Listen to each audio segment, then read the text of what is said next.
Assalamualaikum warahmatullahi wabarakatuh. Nama saya Jannatin Alfafa, NIM 9321010020 dari Prodi Pendidikan Agama Islam kelas A semester 2. Melalui video edukasi ini, saya akan menyampaikan materi tentang perkembangan emosi di masa kanak-kanak awal. Untuk memenuhi tugas mata kuliah perkembangan peserta didik. Menurut urutan waktu, masa kanak-kanak merupakan usia perkembangan pada usia 2-6 tahun. Di masa ini, anak-anak memiliki pertumbuhan biologis yang pesat. Akan tetapi, secara sosiologis, anak-anak masih sangat terikat dengan lingkungannya, terutama keluarga. Pada masa kanak-kanak awal ini, emosi anak sangat kuat. Dalam artian, anak-anak emosinya mudah meledak-ledak dan sulit untuk diarahkan. Emosi yang tinggi kebanyakan disebabkan oleh masalah psikologis. Biasanya, para orang tua hanya memperbolehkan anak melakukan beberapa hal saja, padahal sang anak merasa mampu melakukan lebih banyak lagi. Sehingga pada akhirnya anak pun akan menolak larangan orang tua dan anak akan cenderung memberontak. Anak pun akan meledak amarahnya jika ia dilarang untuk melakukan sesuatu yang dianggap dapat dilakukannya dengan mudah. Oleh karenanya, sang anak lebih baik diberikan kebebasan untuk melakukan sesuatu yang ia inginkan, jika itu memang tidak merugikan bagi dirinya sendiri dan tentunya bagi orang lain dengan pengawasan dari orang tua. Pada usia prasekolah, yaitu di usia sekitar 3-6 tahun, anak-anak masih belajar menguasai dan mengekspresikan emosi. Sedangkan pada usia 6 tahun ke atas, anak-anak sudah mulai memahami konsep emosi yang lebih kompleks, seperti kecemburuan, kebanggaan, kesedihan, dan kehilangan. Tetapi anak-anak masih memiliki kesulitan di dalam menafsirkan emosi orang lain. Perkembangan emosi pada masa kanak-kanak awal ditandai dengan munculnya emosi evaluatif yang disadari, rasa bangga, malu, dan rasa bersalah. Yang pertama, rasa bangga. Perasaan ini akan muncul ketika anak merasakan kesenangan setelah berhasil melakukan sesuatu. Rasa bangga sering diasosiasikan dengan pencapaian suatu tujuan tertentu. Sebagai contoh, ada sang anak yang berhasil merakit mainan yang dibelikan oleh orang tuanya.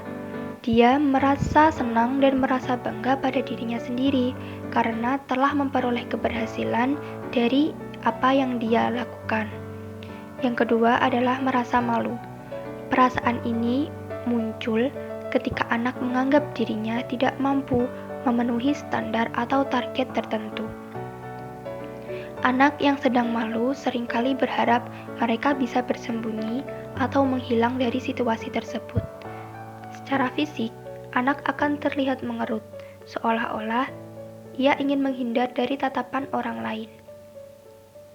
Contohnya adalah ada seorang anak diminta tolong oleh kakaknya untuk mengambilkan gelas di ruang tamu. Tetapi di ruang tamu sedang dalam keadaan ramai dan ada banyak orang. Adik pun tidak mau karena dia merasa takut atau tidak percaya diri untuk mengambil gelas tersebut. Kemudian yang ketiga, yaitu rasa bersalah. Rasa ini akan muncul ketika anak menilai perilakunya sebagai sebuah kegagalan. Dan dalam mengekspresikan perasaan ini, biasanya anak akan terlihat seperti melakukan gerakan-gerakan tertentu, seakan berusaha memperbaiki kegagalan mereka.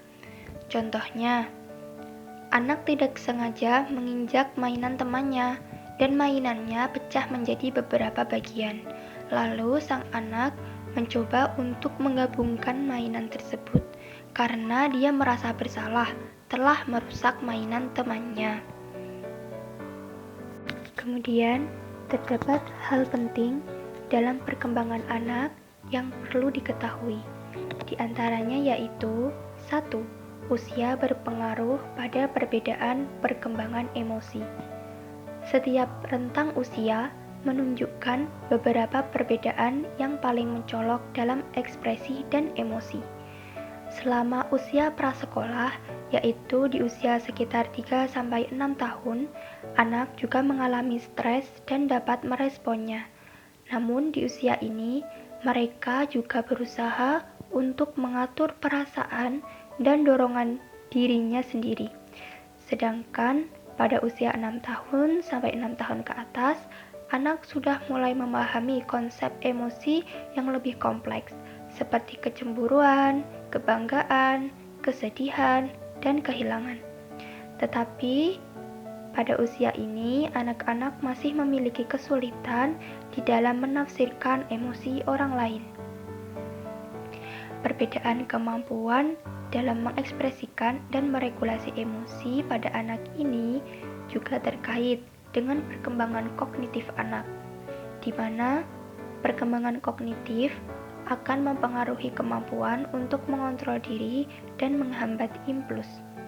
Yang kedua, yaitu perubahan ekspresi wajah terhadap emosi. Seperti halnya orang dewasa, ekspresi perasaan anak-anak juga terlihat dari ekspresi wajahnya.